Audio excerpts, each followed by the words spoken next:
Ah, penso di no. Sì.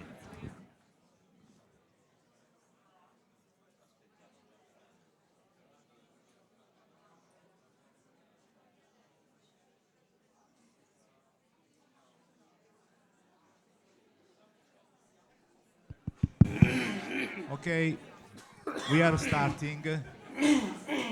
Please.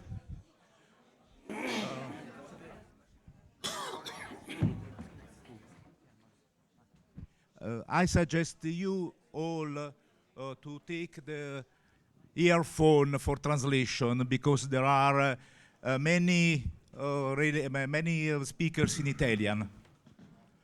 Okay? For translation, one, two, the other, three, four. Oh, it's better the translation. Okay.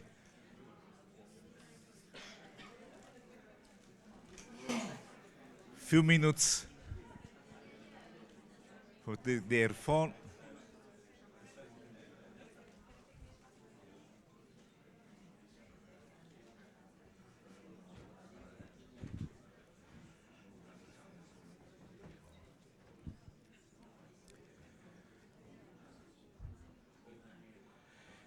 E certo. Paolo. Quanto tempo? Eh? La barba non ti riconoscevo più. Neppure parlare senza capire non ti riconoscevo. Allora io con i capelli sono nato, senza capelli. Tu con la barba eri più... Oh, sono vecchi. Oh, ho quasi 70 anni. Come Sì, migliore. sì, capito. Sto vino, Bella, guarda, ma bella quanto frase, ne ho bevuto io di vino? bella frase, tanto per dire.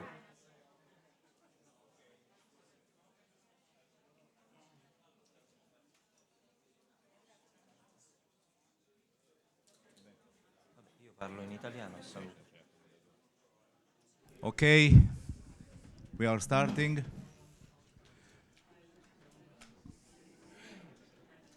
There are uh, all all people that don't speak Italian. It's better that take the earphone because there are many Italian presentations. Okay.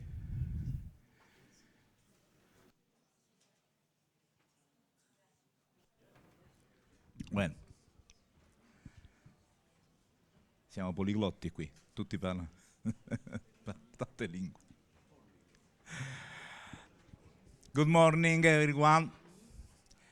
Now I present the chairman of this section, obviously in Italian because he's my friend Guido Traversa. Adesso comincio a parlare in italiano, quindi chiedo scusa alle traduttrici, agli interpreti, chiedo scusa. Allora, Guido Traversa è un filosofo, è un professore dell'Università Europea di Roma, che è una grandissima università che ha pochi passi qui da noi. È un esperto di Kant, di fenomenologia, è un appassionato di Husserl. Va bene, ok. E ha spesso lavorato con noi proprio come supporto filosofico a quelli che sono i principi della nostra scuola. Recentemente infatti lui ha tenuto una serie di lezioni anche ai nostri allievi e ha un'esperienza anche personale su quelli che sono i motivi, diciamo, la fenomenologia esistenziale. È una persona quindi che si è occupata molto di questo tipo di ambito e purtroppo lui potrà stare con noi solamente nella mattinata per cui non ci ha potuto seguire per problemi di lavoro, per problemi di suoi impegni, ma certamente potrà introdurre nel modo migliore i relatori. Stamattina noi avremo come relatori Alfred Lengle, che tutti quanti voi conoscete molto bene, e avremo il professor Paolo Soro, che avete già sentito ieri in più interventi, e il professore Quarta, che anche lui è un filosofo e quindi ci racconterà fra l'altro la sua esperienza fra filosofia, psichiatria, credo esatto, e psicoterapia. Lascio la parola al chairman Guido Traversa. Buongiorno a tutti, sono contento di trovarmi qui questa mattina con l'antico amico Gianfranco Buffardi, con cui abbiamo fatto tante cose, anche un convegno simile più di 10 anni fa all'Università Europea di Roma. 2014. Più di 10 anni, 11 anni, ho ragione. E quindi penso che sia veramente, non solo oggi, ma questa iniziativa molto importante, perché cerca di fare il punto su questioni molto delicate. L'esistenzialismo, chi lo conosce sa che non è una disciplina, è uno stato d'animo che accompagna, che uno lo sappia o no, la propria vita quotidiana. E quando la propria vita quotidiana incontra, consapevolmente o meno, disagi o anche non disagi, stati d'animo anche positivi, belli, e quindi che non sembrerebbero richiedere un'attività di psicoterapia, cosa che invece forse l'esistenzialismo mette in luce, che un dialogo tra sé e sé, di tipo, non dico proprio psicoterapeutico, ma di cura di sé, è ottima cosa fare, un habitus, come dicevano i filosofi nell'antichità e nel Medioevo. L'habitus è la facilità di passare dalla potenza all'atto. Quindi chi sa suonare un violoncello lo prende, lo accorda un attimo e suona. Così dovremmo essere noi con la nostra vita quotidiana.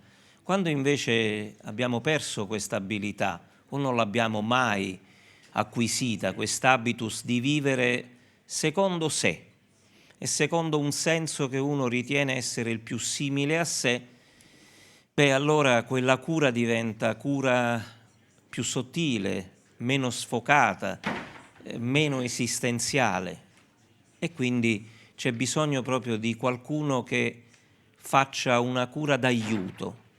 E la filosofia si è sempre impegnata a capire quel limite che separa e connette la vita quotidiana dai momenti straordinari della vita.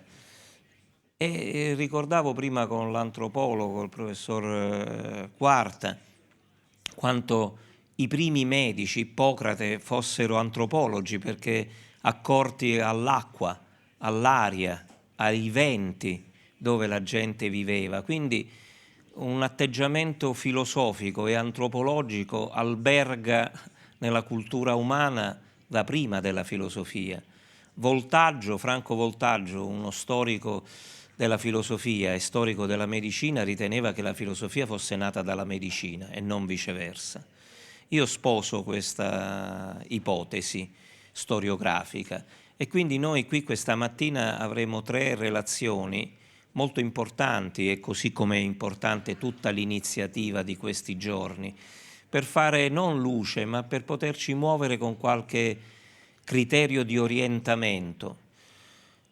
Kant diceva cosa significa orientarsi nel pensare, un testo stupendo del 1786, quindi di tantissimo tempo fa, e per orientarsi nel pensare lui riteneva fosse indispensabile capire quali erano i nostri bisogni, i nostri desideri vani, puri desideri, che però, pur irrealizzabili, fanno capire in che direzione ci vorremmo muovere, anche se poi non ci muoviamo. Ecco, io mi auguro che da questi giorni di riflessione ci possa venire, a me compreso, anzi me per primo, qualche indicazione non di direzione forzata, ma un plesso, un insieme di possibilità che ci potrebbero essere d'aiuto, non tanto da un punto di vista filosofico, quanto da un punto di vista esistenziale, che è un po' la parola chiave di questa iniziativa importantissima. Allora farò il chairman nel senso anche noioso, fastidioso, cercherò di far rispettare i tempi e passo la parola per primo in ordine di stampa al professor Alfred Lengle, e ci terrà una relazione sul significato della fenomenologia nell'analitica esistenziale e nella psicoterapia. Lascio la parola al professore.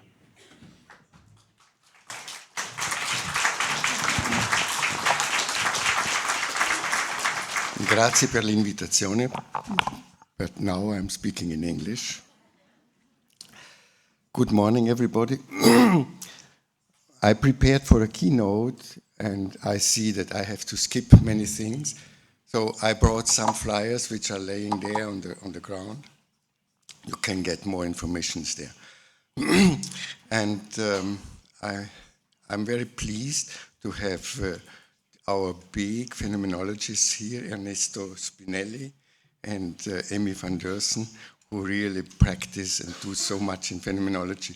What I'm going to do now is giving you, in this short time, just some few words about the importance of phenomenology, an appetizer. I can't do more in 20 minutes. This phenomenology plays a central and significant role in existential therapy. This I want to point out first and to look a bit on the practice. This agenda is too big for the 20 minutes. This was the original preparation. But why phenomenology is an important point. Some few words about the process, and then I want to focus on a little example. Why is it important, phenomenology? I suppose you all know what phenomenology is. The Wesensschau, the view of what is essential in a situation, in a person, in a dialogue. What really matters.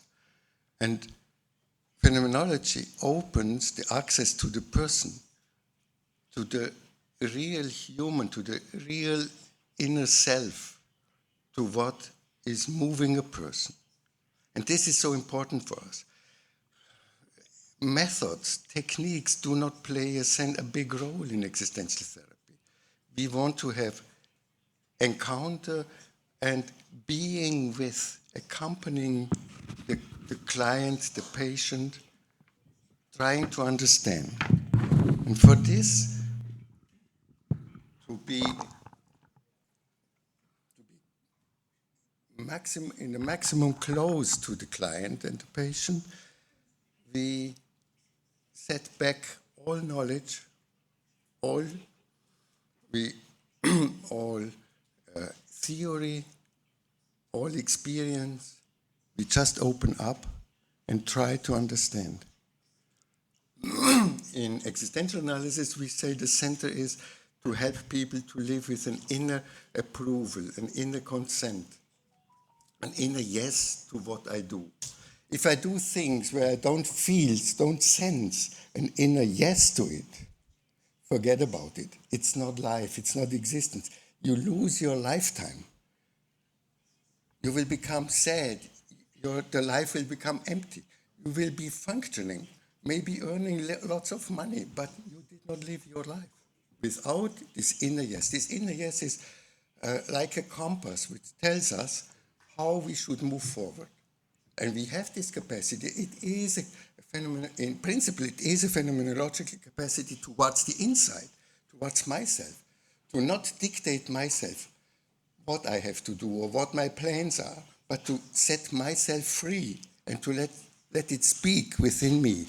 And then I can encounter me as a person, and I can encounter the other people as persons, as what they are essentially, really, in the depth. That for phenomenology is so important for us. Again, just an appetizer. The process of phenomenology, we see it in sensing. It's not a thinking. It is a holistic human capacity, including the body, the feelings, the ideas, the experiences are in the background. And this results in a sensing which emerges out of us. And we get to this sensing by looking at, by immersing into what we do or to that dialogue we are leading with a client. We sink in, or even in meditation. Meditation means to go in the middle, in medias res. This is a central picture with which I want to convey to you the process of phenomenology. You have here,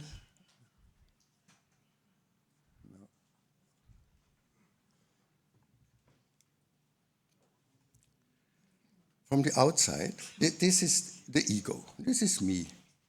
My open eye, let's say, or the sense, or this openness to sense. An object, something, an object, maybe a client, maybe a situation, maybe when we walk through nature, when we listen to music, something reaches me. Here I am open, I'm reachable, and when it arrives at me, it turns into a phenomenon. And this phenomenon, what shows up is a phenomenon. This phenomenon reaches me in my essence. My essence. This is like the screen on which it is projected. And it makes something with me in my essence. It produces an inner resonance. It interacts with my essence. And like my consciousness, but more than that, also my unconsciousness, my sensing, I'm observing what is going on within me, which happens by itself. I don't do it, I don't produce it. I just see how it talks to me, what reaches me, what leaps to me, what arrives at me in my intimacy. Yes, this is intimacy, where I'm untouchable, unreachable, where I am a gift to myself. So it is courageous to be phenomenological, to be so open and not protected by ideas, thoughts, reactions, experiences, but to be, again, a newborn baby in the situation, who, like for the first time, sees and experiences what is going on. It is this unweaponed look. Maybe you can keep this in mind, that we are always open. We cannot even shut ourselves fully. It need not always be an intention or an openness or a decision to be phenomenological, to open up. It even happens in situations where we get touched and reached by something and we don't know what it is. We see the eye of a person and we feel a deep resonance.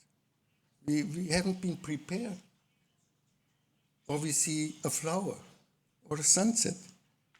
All these are essential perceptions.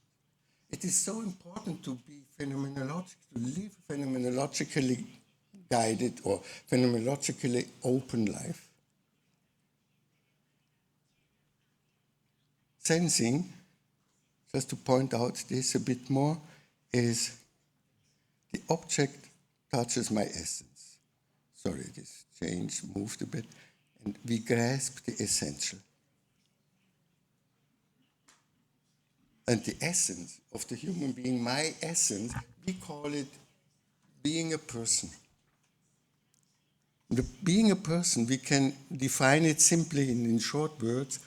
It's this inner resonance which we can describe as something, it is something in me which this resonance is like talking to me. I feel a correspondence. There's a resonance. You know, a resonance means when you have two guitars and you pick one string, the string on the other guitar starts to tremble. The deep resonance, the deep source, is the deep source of from where comes the inner consent. And therefore, working with inner consent is so central, at least in our branch of existential analysis. And when we can see the values that move a human being,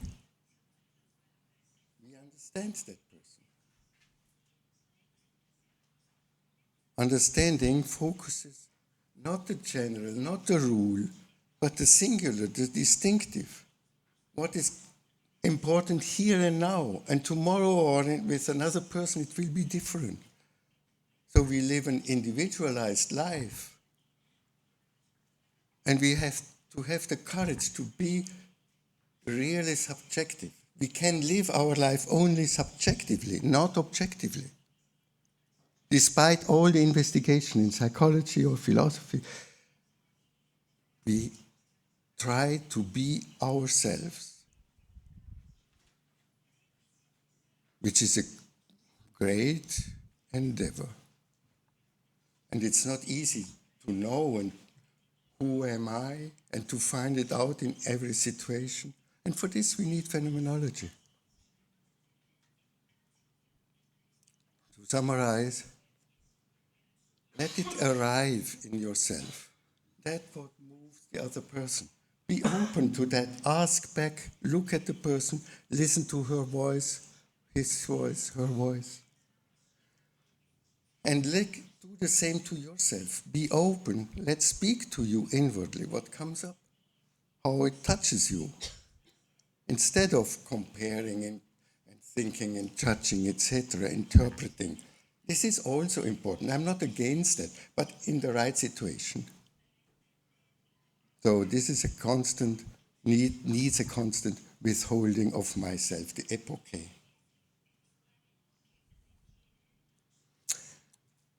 A patient comes into my session, sits down, and for the first time, and without asking him, after saying hello, good day, we had the appointment by phone call, he sits down, looks at me, and starts saying this sentence as the first sentence. I really don't know why I'm here. But this is a bit the crazy beginning of a therapy session, isn't it? So, to practice it a little bit, to give you an idea, in the first question, when we hear such a sentence, we always have a first impression. It somehow touches us, moves us. What is your first feeling? What is your first impression? You hear that phrase? I was astonished. What is he telling me? He's an intelligent person. He has a doctorate. And he starts saying, I don't know why I'm here.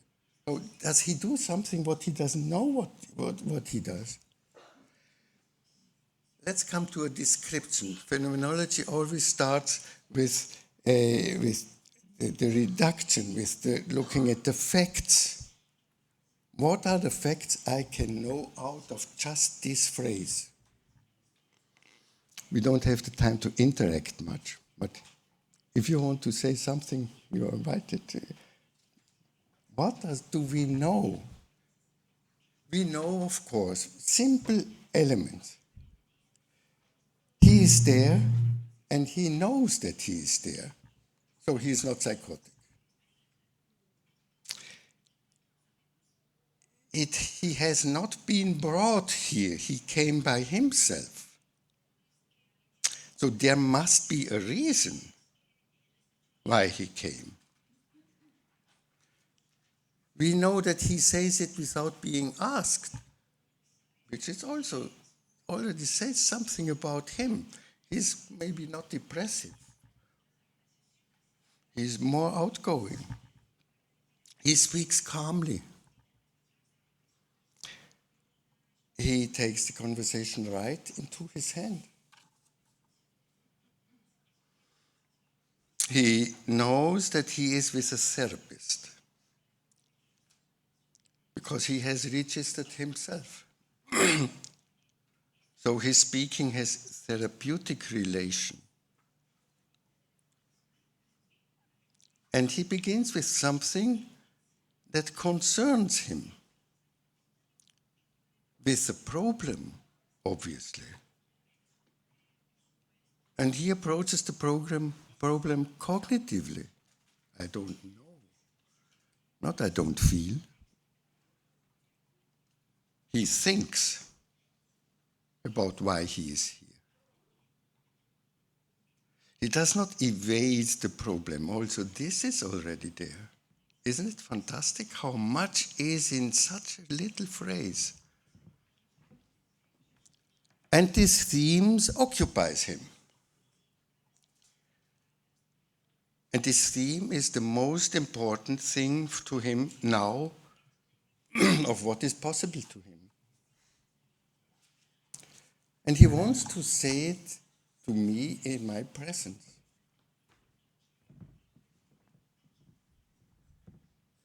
He would like to take the seat here to talk about it. So summarizing, he understands the therapeutic context as dealing with problems, approaches it cognitively, and is not clear about his actual reason for coming. Our next question, what is the patient trying to convey? What do I understand from this sentence? How does this sentence resonate in me? We look now at ourselves.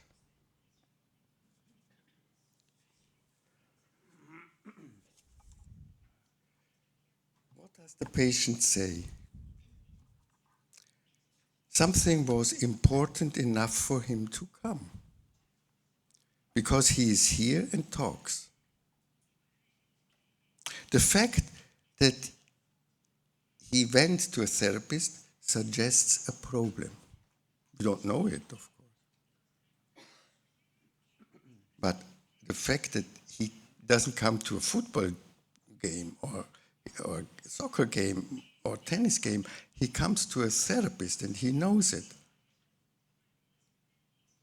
He has a problem he can talk about at the moment. Maybe not the original problem or the deeper problem.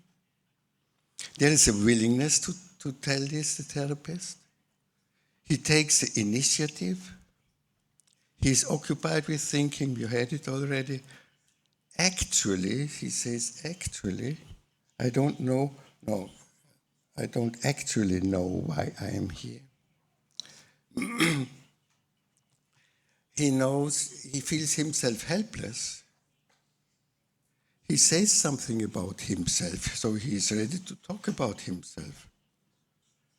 And he knows about the lack of clarity. And speaks about it openly, so he is courageous. The problem is he does not know the motivation for therapy.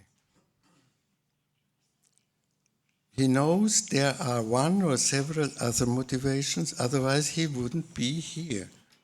There must be a motivation. But he's confused as to which is this. There's something strong to make him talk about a problem like that by himself. So summarizing, he doesn't understand himself. What does he want from me? Because I'm in a dialogue, I'm listening. He comes to me, he certainly wants something from me. Does he want an answer, some help? What can we take out of this phrase? He wants, I would say, just my presence, to listen. But he doesn't want to be disturbed, wants to work with himself, but does not know yet what and how much he wants from me. That is why he is searching. He wants to be able to speak in my presence without clarifying what I am supposed to do. He didn't ask that.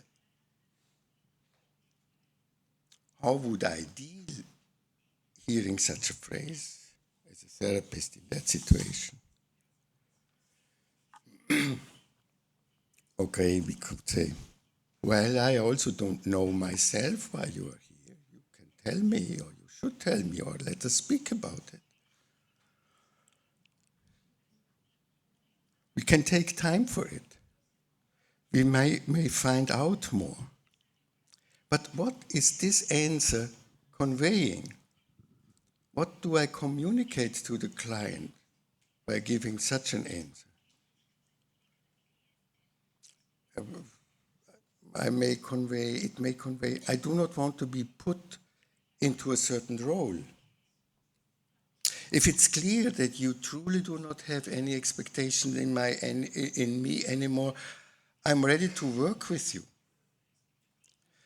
I think maybe a good answer would be, a better answer would be, yes, this exists, acceptance. But this will clear up. Do you want us to look at it together now? Just invitation. The phenomenological attitude provides openness. And to convey openness, there is a space, an in-between. I don't even ask you, do you want to clarify that? No, I just give open space. Do you want us to look at? Maybe not. Questions are opening spaces. It would be very harsh to say, but may I ask what triggered you to call?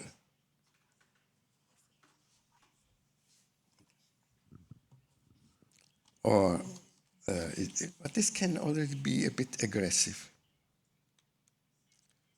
There are saving answers. It's always good for therapists to have answers at hand when we are a bit overwhelmed by a situation, to just say, like, how is that for you?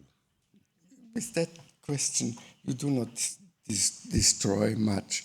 It gives him back to himself, and he can say something, but it's not always the good question, the good answer.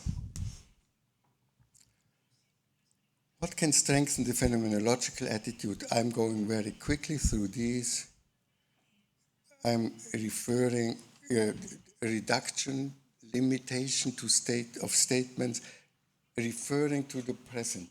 What is happening here and now, and just for me, what I see, and refer the subjective reality to their circumstances. We know that we are in a therapeutic session, and I speak about what I hear, what I understand, not what you are saying, and not about thoughts, just how it reaches me, how it comes to me. Then it's helpful to do construction. This refers a bit to Heidegger. Subjectivity as a reality, to the courage to live subjectively, as I said before, and to look at how does this reach me, what is arising in me, what comes up in me.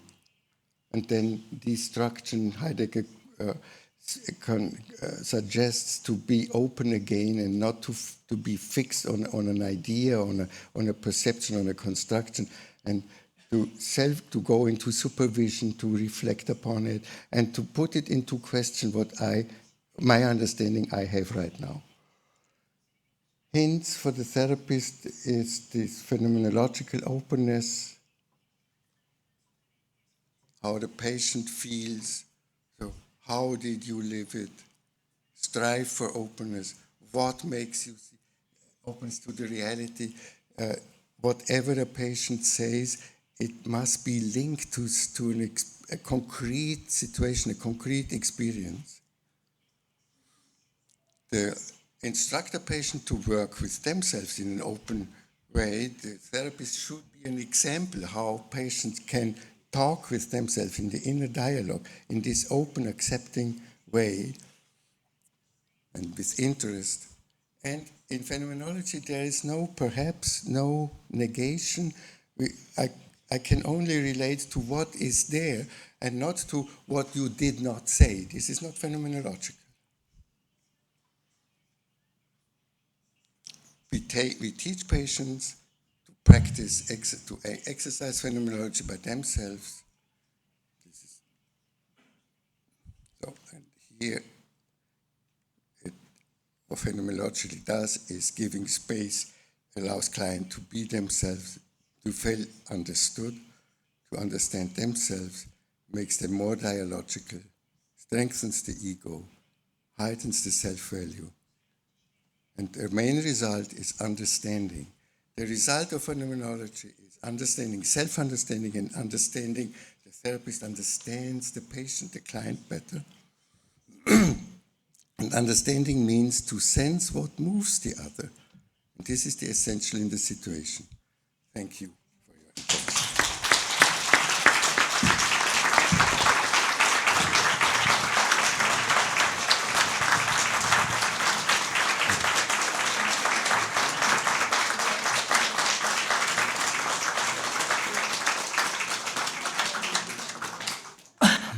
Io mi scuso con tutti voi se devo imprimere una tabella di orari, ma è il mio compito di moderatore fare in modo che si rispettino un po' i tempi.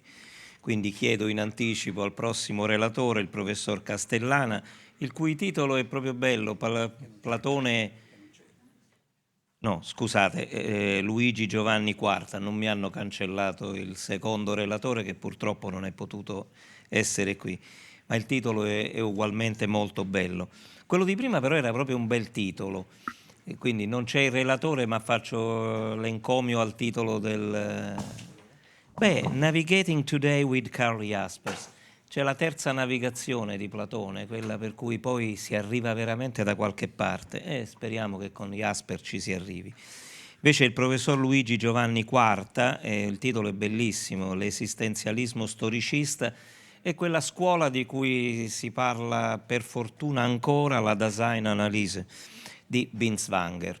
Prego. Ti chiedo appunto, io poi ti percuoterò il microfono. Good morning, everyone. It is both an honor and a pleasure to have been invited to speak at this conference.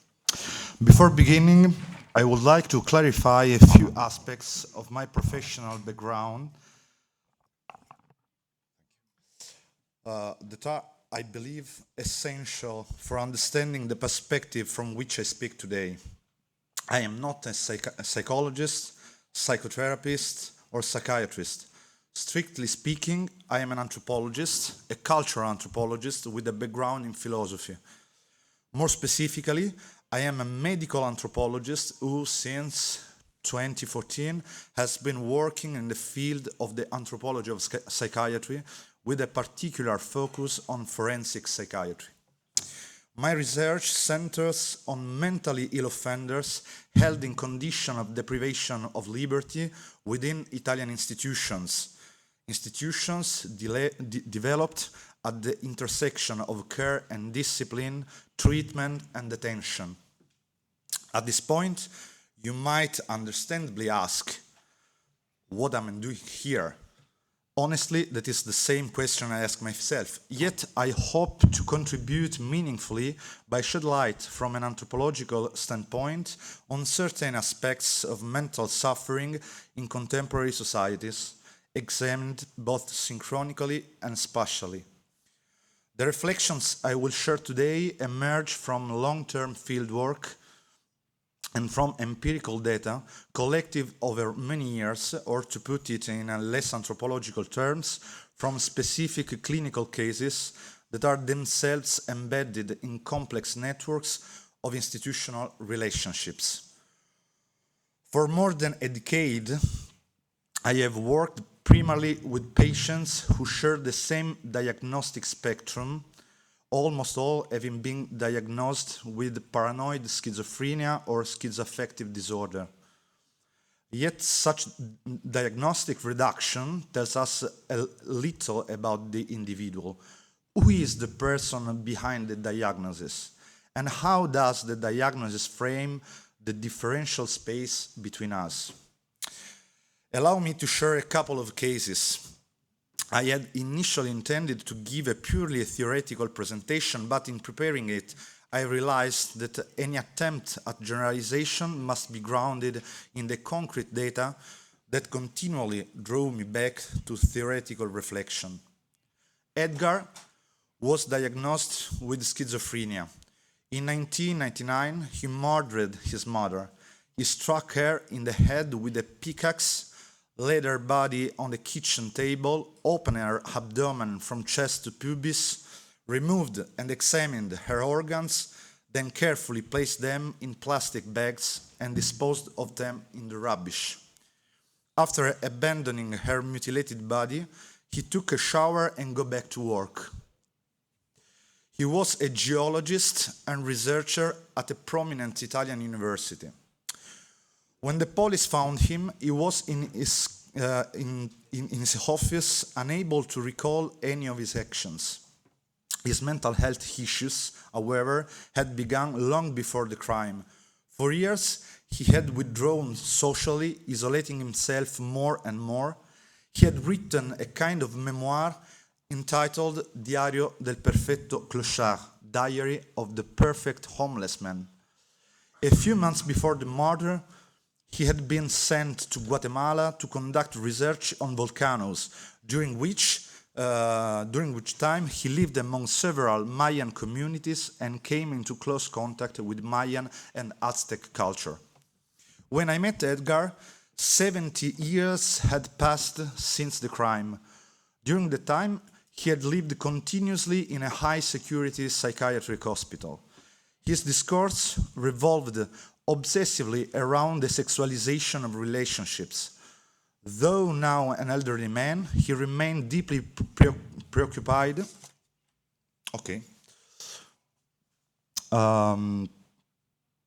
Though now an elderly man, he remained deeply preoccupied with women. Much of his world experience was mediated by what his psychiatrist called, I quote, a florid delusional production, populated by young women who, he claimed, presented themselves sexually. What the psychiatrist failed to grasp fully was that his mother continued to visit him every night. One afternoon, during a quiet conversation, Edgar explained to me the difference between the naked women he painted and his mother. The women, he said, appeared to him, I quote, as in a dream, while his mother came to him, I quote, in reality. Edgar was becoming increasingly conscious of his actions. He knew his mother was dead and that he had murdered her. Yet her presence continued to come back, unabated, nightly. He frequently spoke of his imagined future, which he pictured as a specific place beneath the bridges of Paris and a repetitive cycle of relationships. I quote, "I will live as an artist under the bridges of Paris. Then I'll sell my paintings to rich Parisian women who will take me into their homes and offer me their beds and bodies. When I tire of their pussies, their tits, and their food, I return to painting under the bridges. Then I'll find another woman, and the cycle will begin again. Begin and end. Begin and end. That's how I'll be free." His paintings depicted a world drained of color, depth, and surface. Two-dimensional figures engaged in erotic or autoerotic acts, set against a gray background devoid of life, often punctuated by black spheres. When I asked what these spheres represented, he replied, I quote, "Dark openings, black holes, the void," They are the end of the world. Let me turn to another case. Arcimboldi, now 32, was diagnosed with schizoaffective disorder.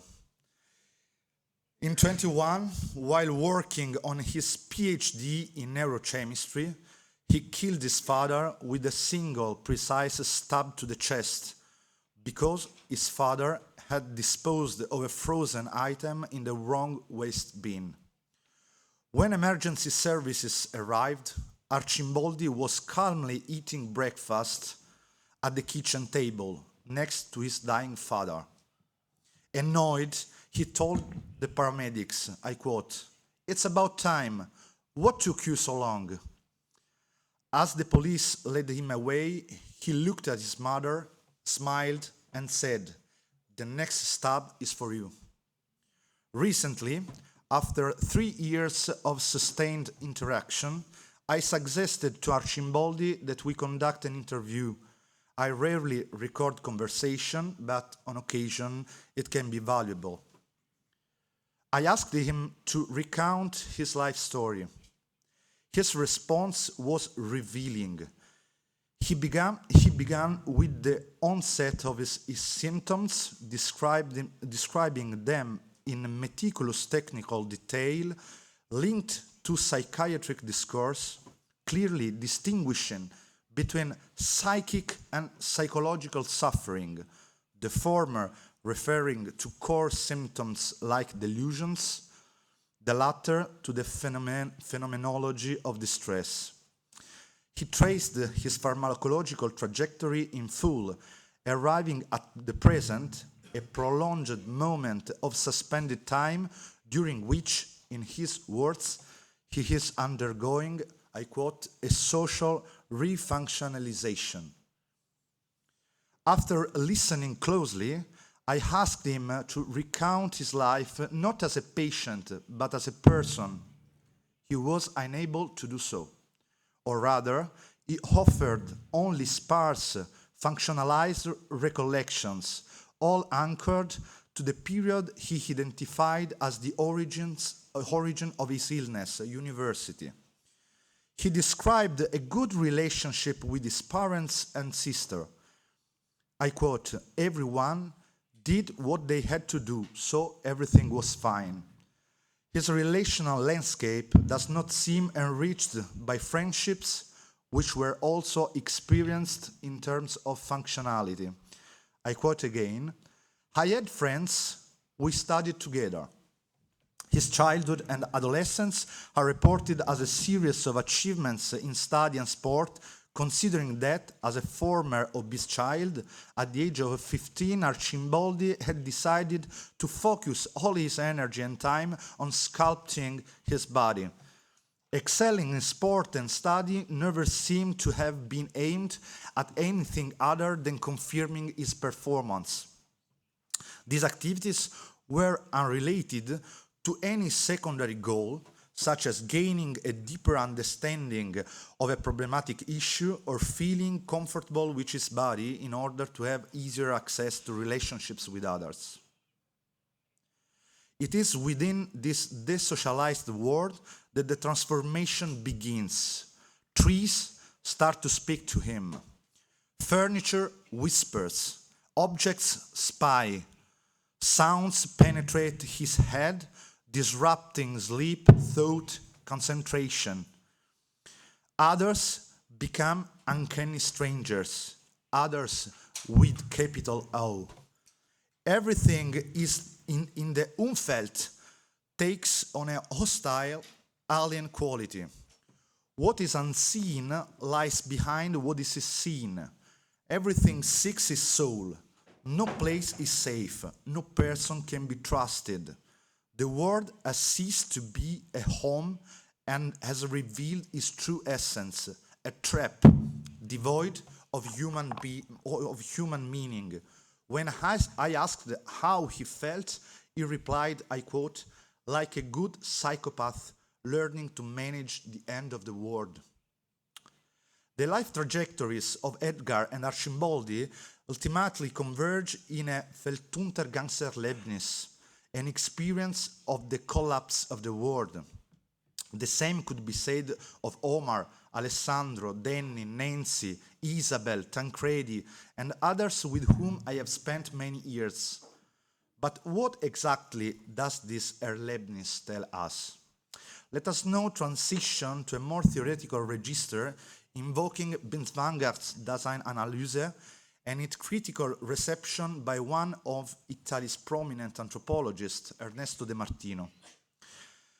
This Erlebnisse reveals at least two key points. First, following Michel Foucault's reading of Traum und Existenz, the primary axis of experience in these cases is temporal, the vertical axis along which the self may either ascend, anabasis, toward transcendence, or descend, katabasis, into the underworld.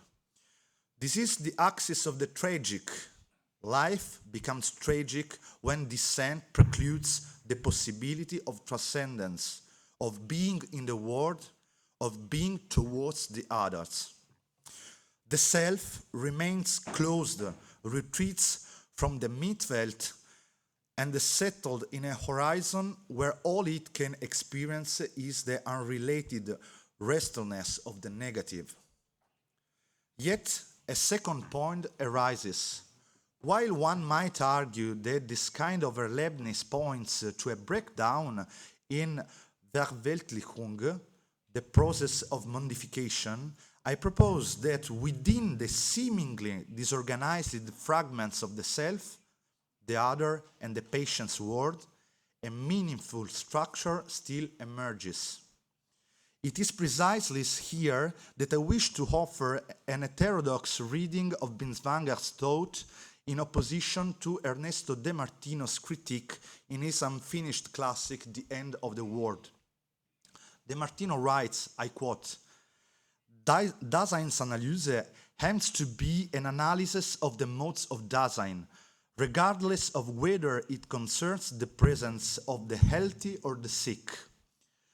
Thus, the being in the world of Dasein is analyzed in its various psychopathological modes, that is, in the worlds of psychotics, for example, the world of the schizophrenic, since mentally ill patients, as human beings, can project a world for themselves and therefore remain felt-building beings, world-building beings.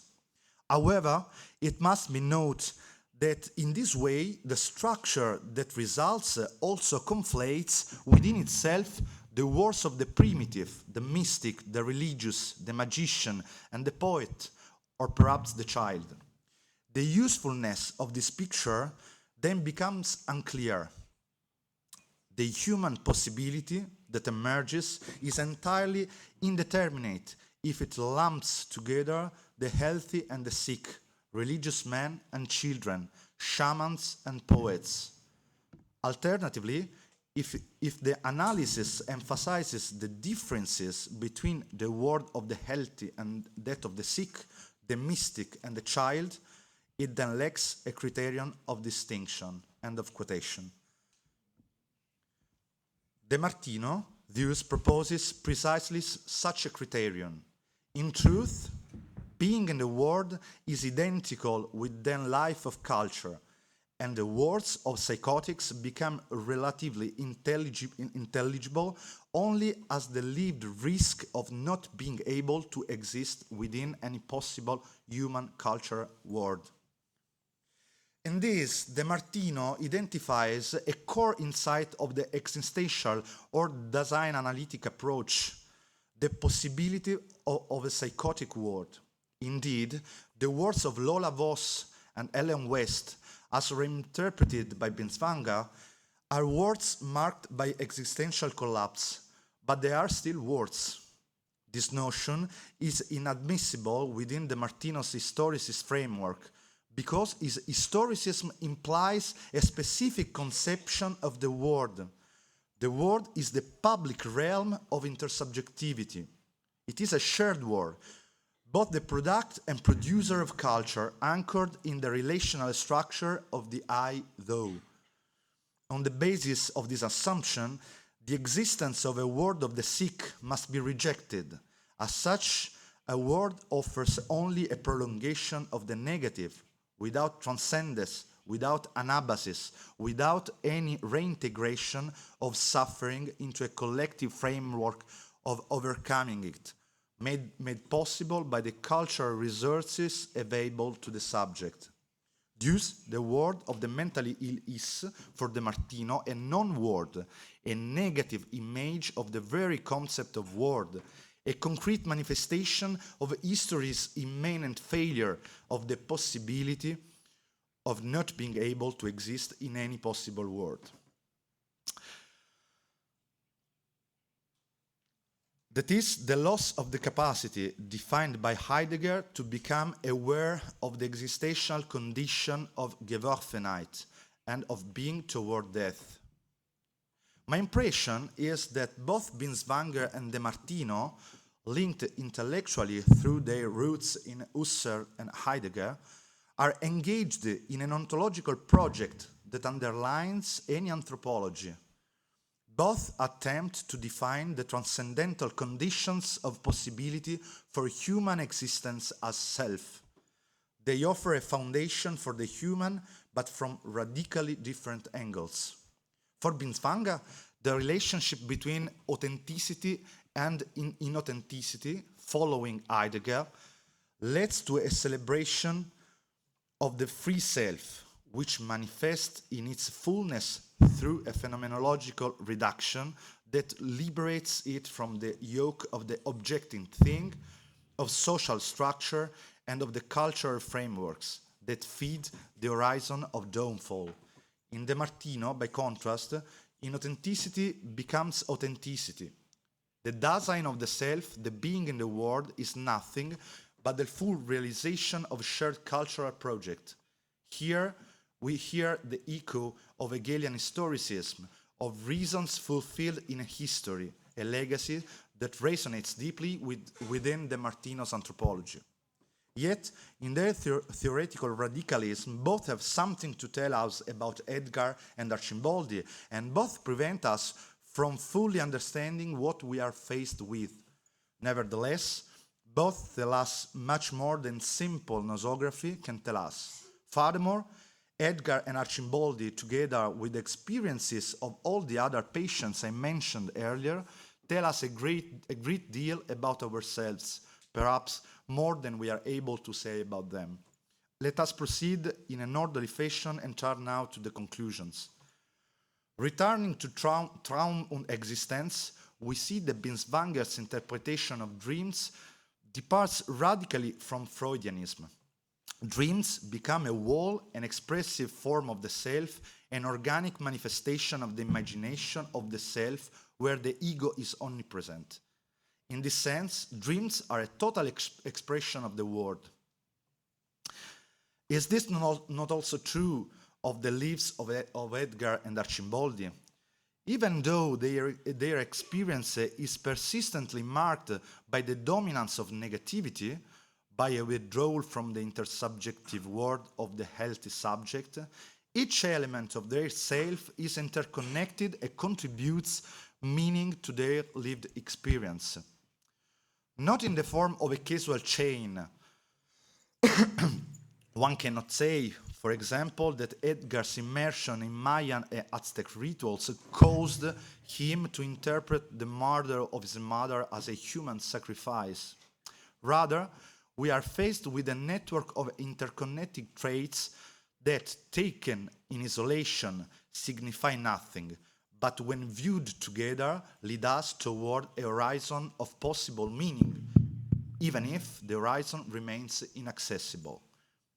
These elements, Arcimboldi's historical void, his disembodied fixation on corporality, Edgar's obsessive sexualization, even their crimes and the modes of their execution, conception, and narration, are not, according to De Martino, detached from a structure that precedes lived experience.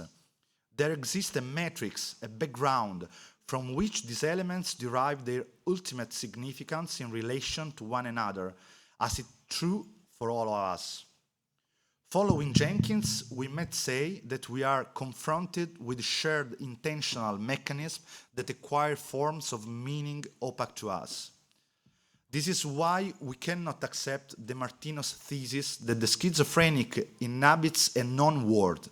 There is a word, and this we affirm with Binswanger against De Martino. But the word is made possible precisely because it draws its expressive grammar from the cultural background to which it is anchored. And here we side with De Martino against Binswanger and also against Heidegger's devaluation of inauthentic life. Let me end by reiterating that I'm not here as a therapist, but as an anthropologist. And as an anthropologist, my task is not therapeutic intervention, but interpretation. What such a reinterpretation allows is a deeper comprehension of what the patient says and does, so that we may engage in a situated, culturally informed form of communication with him, with a different self that expresses a different word. Communication, in this sense, becomes a dialogue between words that do not derealize one another. And is this not perhaps the foundation of a possible therapy? Meaningful communication cannot be separated from radical understanding, and both presupposes a shared transcendental landscape, which I, as an anthropologist, call culture. In short, we must ask ourselves, and the patient, paragraphing Austin, what does the schizophrenic do with his words or thoughts or perceptions? He produces a word imbued with meaning. If my hypothesis is correct, that the word of the schizophrenic indeed exists, and this is simply one of possible expression of a word rooted in the same cultural matrix as that of the sane, the final question is, what do Edgar and Archimboldi reveal about us? Their word is not a shared word, not even in its psychopathological expression. If I had the time to recount one by one the lives of the patients I have encountered over the years, I believe we would agree on at least one point. Though their biographical trajectories are strikingly similar, often involving institutional abandonment and social neglect, their modes of expressing suffering are profoundly individual. In a review of medical records from the 40s to the 70s in a psychiatric hospital in rural southern Italy, I observed that patients consistently described similar experiences: metamorphoses into animals, encounters with witchcraft or apocalyptic vision, Weltuntergangserlebnisse, with shared causes and manifestation. We find analogous patterns today among migrant patients, particularly from West Africa, who express suffering through overlapping temporal and spatial narratives. But we no longer see these among patients from complex, wealthy societies, where the delusional expression of the world has become radically individualized. This suggests not the absence of a word, but rather the disintegration of a shared background, one at once underpinned both the word of the sick and the word of the healthy. It talks to us, in other words, about a cultural history that is being fragmented, leaving both the healthy and the sick to face the negative that advances and erodes day after day the intersubjective space of meaning. And so we are left with a painful question, perhaps the most difficult of all: who is healthy and who is sick today? Thank you for paying attention.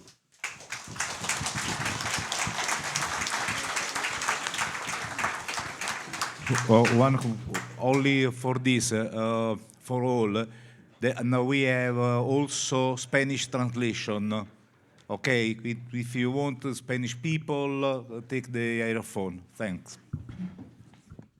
Allora, veramente ringrazio il professor Quarta di questa bellissima relazione.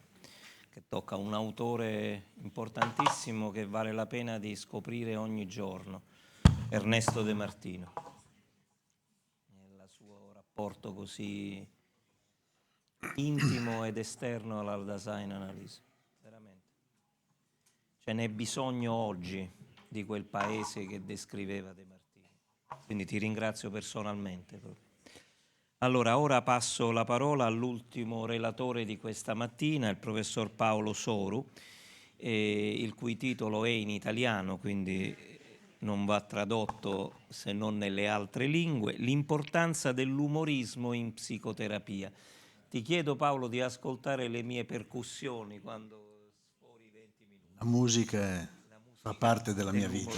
Quindi devi per forza tenerne Le conto. percussioni sono Va importanti. bene, ti lascio la parola. Prego. Grazie. Grazie. Permettetemi innanzitutto di ringraziare Gianfranco Buffardi e tutti coloro che hanno permesso di essere qui ieri, oggi, in questo bellissimo incontro. E tutti coloro che hanno ovviamente lavorato per questo. Ringrazio voi presenti qui in sala. In questi giorni abbiamo ascoltato tante bellissime relazioni, tanti bellissimi spunti di riflessione, abbiamo sentito parlare di vita piena, abbiamo sentito parlare di amore, di serenità. Poco fa il professor Quarta, ho segnato, cito testualmente quello che lui ha detto di un paziente: mi sento un buon psicopatico, e mi è sembrato che avesse attinenza con quello che io dirò. Era una battuta molto umoristica, secondo me, no? Buffardi ieri si è chiesto se l'evoluzione, chissà mai, potesse far sì che l'animale arrivasse ad avere coscienza. E se fosse così, io non ho una risposta a questo, è evidente, ma se fosse così potremmo dire che il mondo riderà, perché se gli animali avranno coscienza potranno ridere, secondo me. E allora oggi io vorrei esplorare un po' il ruolo dell'umorismo nella psicoterapia esistenziale, ma potremmo dire in ogni tipo di terapia, della psicoterapia tout court. Sappiamo benissimo che ci sono numerosi benefici dell'umorismo per la salute psicofisica, ma sono pochi gli studi che indagano sull'utilizzo dell'umorismo in psicoterapia. Un'ipotesi che alcuni fanno e che a me pare abbastanza sensata è che lo studio in tale ambito sia rimasto un po' inesplorato perché i terapeuti sono poco inclini a inserire volontariamente lo humor durante i loro colloqui, vedendo la terapia come una questione molto seria. E quindi non c'è spazio per momenti di leggerezza. Io invece, forse perché di natura a me piace ridere, e forse faccio anche ridere, non lo so, sono portato a pensare che l'umorismo sia fondamentale, importantissimo nella vita quotidiana e ovviamente anche nella psicoterapia. Quindi l'umorismo non è solamente un'arma per alleggerire la vita, ma è anche uno strumento potente per la terapia, capace di aprire nuove prospettive nei momenti di crisi e di accompagnare il paziente nel percorso della sua ricerca di senso. Ma in che modo l'umorismo si inserisce in una terapia che affronta i grandi temi dell'esistenza? Sappiamo che la psicoterapia esistenziale si fonda sull'idea che la vita sia intrinsecamente complessa. A volte sappiamo benissimo che è anche paradossale, quasi assurda. L'essere umano si confronta costantemente con la propria finitezza, col dolore, col male, con l'incertezza, con la libertà, la responsabilità delle sue scelte. E di fronte a questi temi l'umorismo può offrire, secondo me, e non solo secondo me, una distanza critica, permettendo di guardare le difficoltà da un'angolazione nuova, meno oppressiva, meno schiacciante. Questo aspetto è stato ben evidenziato da alcuni autori, per esempio Rollo May, piuttosto che Irving Yalom, i quali hanno sottolineato come il riconoscimento dell'assurdità, del male, certe volte dell'esistenza, possa diventare un punto di forza piuttosto che un elemento di disperazione. L'autodistanziamento è quindi uno strumento molto potente per migliorare la regolazione emotiva e la crescita personale, favorendo un cambiamento più consapevole e duraturo, sia nella vita che nella psicoterapia. Esso è strettamente legato all'umorismo, soprattutto a quello autoriflessivo e autoironico. Entrambi i processi implicano la capacità di prendere una distanza psicologica da se stessi, dalle proprie esperienze, trasformandolo in qualcosa di osservabile dall'esterno. La capacità di autodistanziarsi da se stessi è un concetto chiave che si riferisce alla capacità della persona di prendere una prospettiva esterna su se stessa, osservando i propri pensieri, le proprie emozioni, i propri comportamenti con un certo grado di distacco. Questo processo aiuta a ridurre l'impatto emotivo immediato delle esperienze difficili e a favorire una riflessione più obiettiva e costruttiva. Questo evidentemente implica un passaggio da una visione egocentrica e immersiva del tipo sono dentro una mia esperienza a una visione osservativa e riflessiva del tipo guardo la mia esperienza dall'esterno. Questo passaggio può avvenire in vari modi, ad esempio cambiando il punto di vista. Immaginare, per esempio, di osservare se stessi dall'esterno come uno spettatore, come in un film, diciamo così. Questo usando il linguaggio anche in modo distaccato. Possiamo passare, per esempio, da io sono arrabbiato a sto sperimentando la rabbia. O ancora raccontando un evento in terza persona. Ripensare, per esempio, a un'esperienza riferendosi a se stessi con il proprio nome anziché io.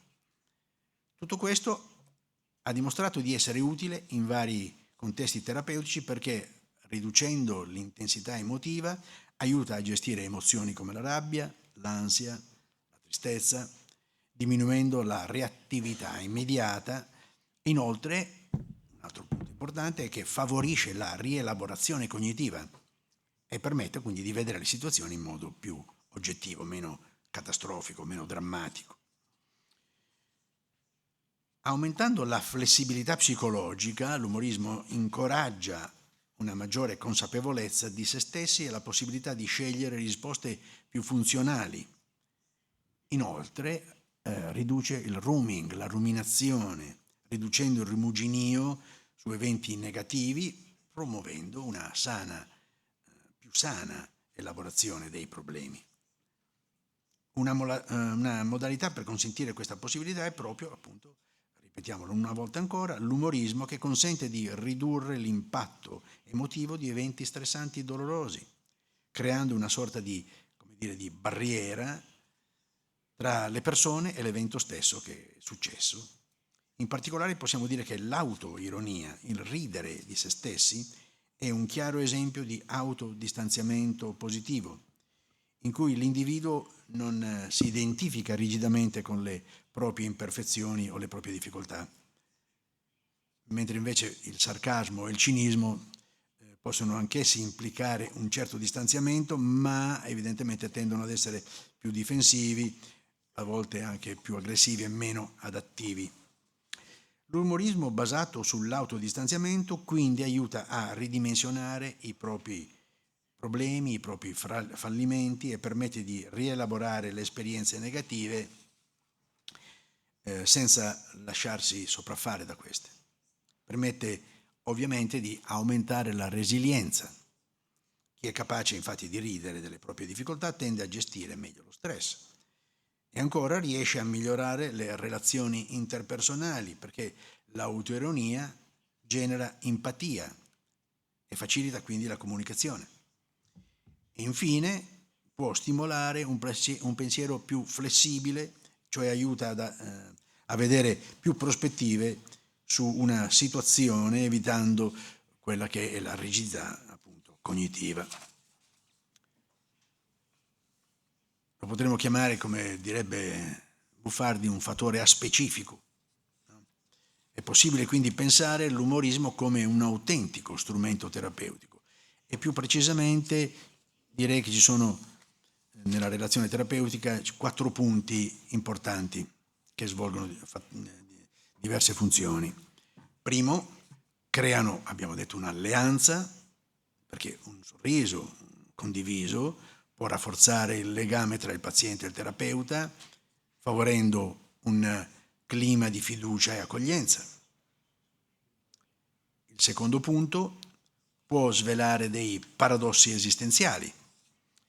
Attraverso battute o ironie si può mettere in luce l'assurdità di certe rigidità mentali e favorisce quindi un cambiamento di prospettiva.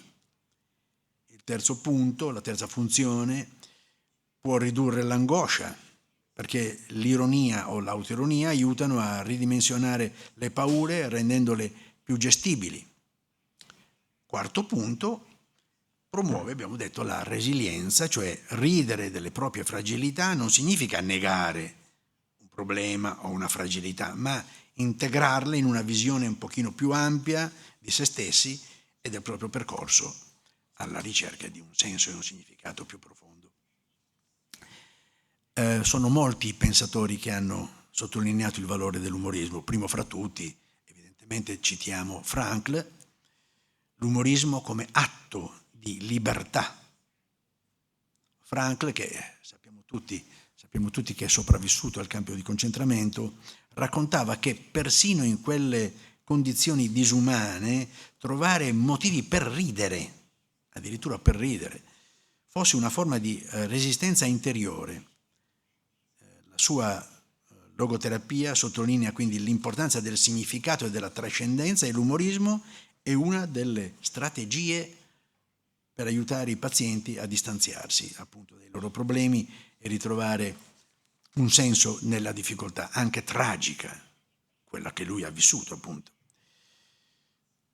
Molti sono gli terapeuti che utilizzano l'umorismo per aiutare i pazienti a prendere la distanza dai loro pensieri negativi, a sviluppare una prospettiva più equilibrata sulla vita.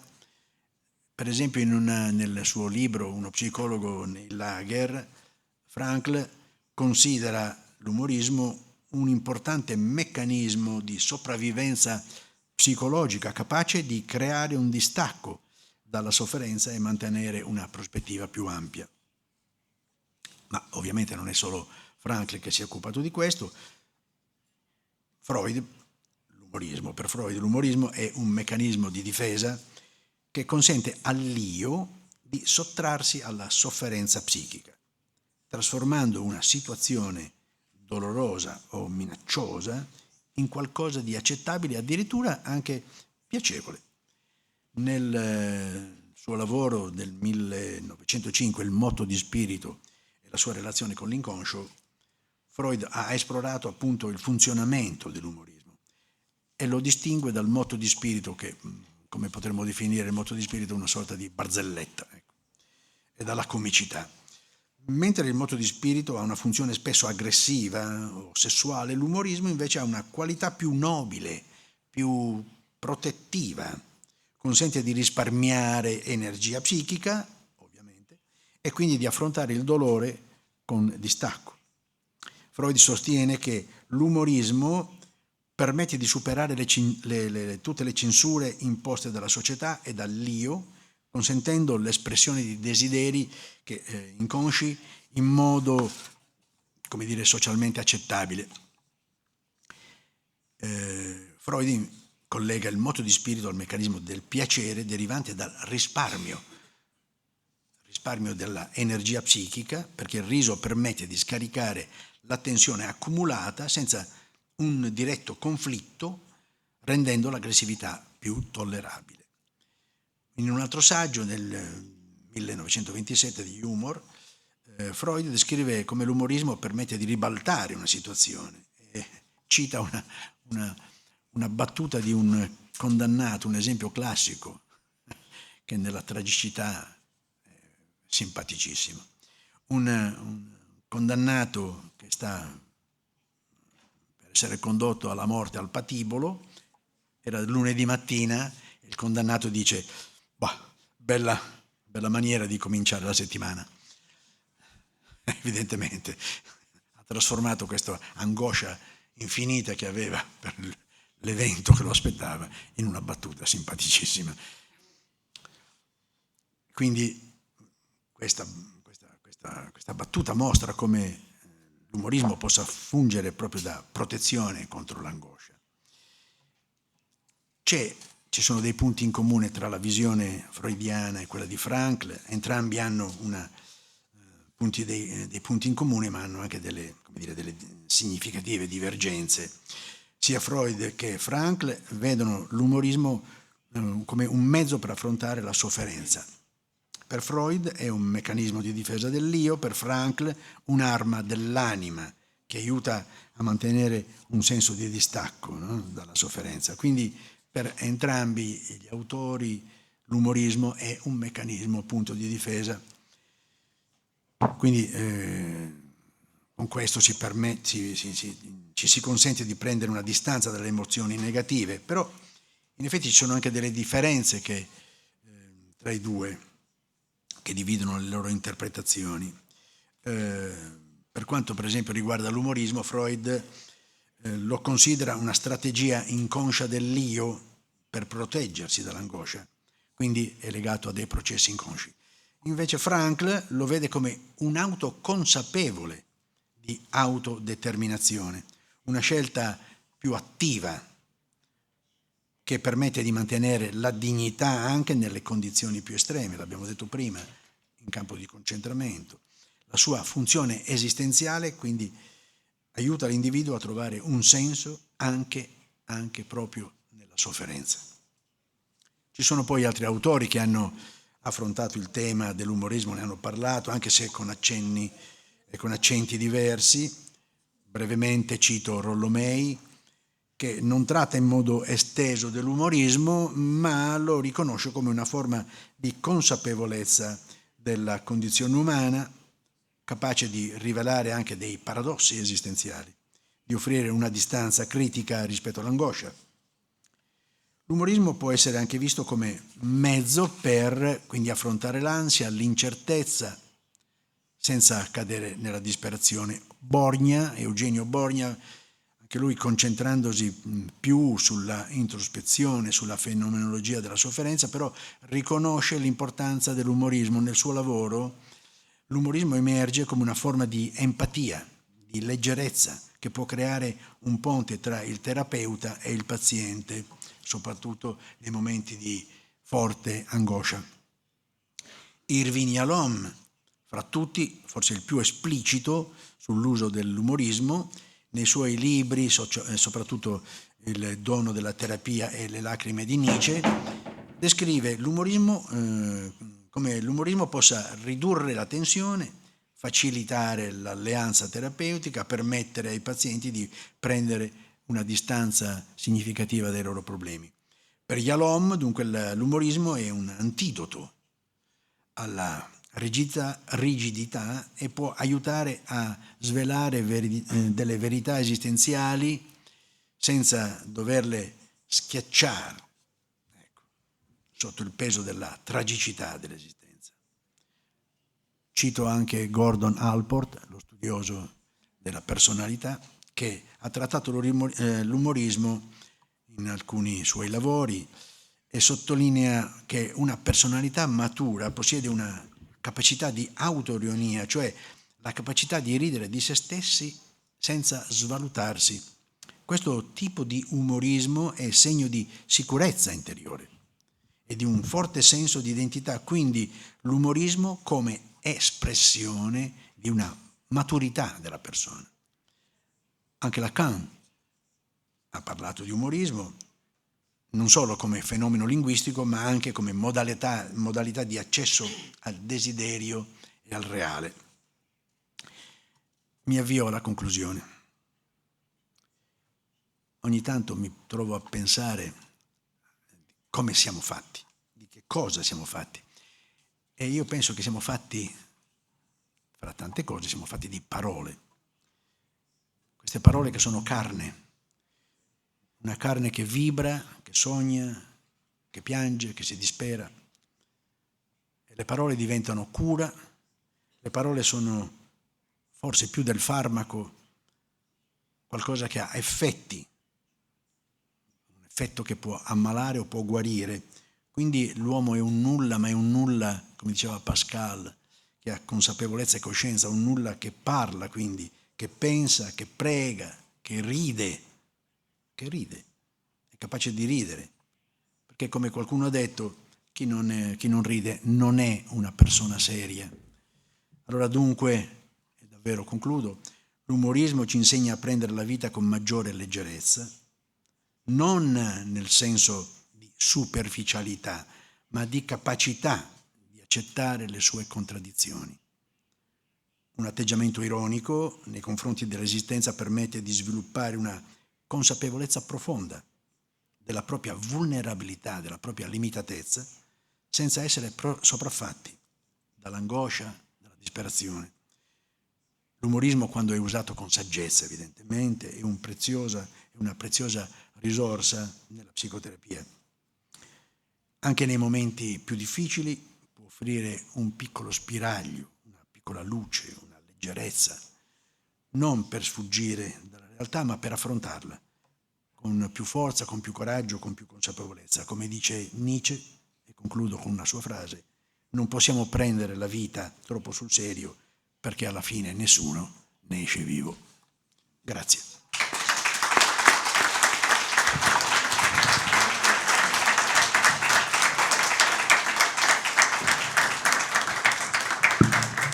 Ringrazio l'amico professor Soru di questa importantissima così, testimonianza anche in prima persona, perché lo conosco, del valore che il Witz, la battuta, può essere per tutti noi.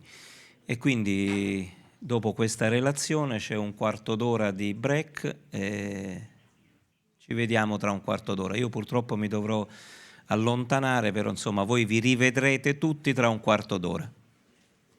A tra poco.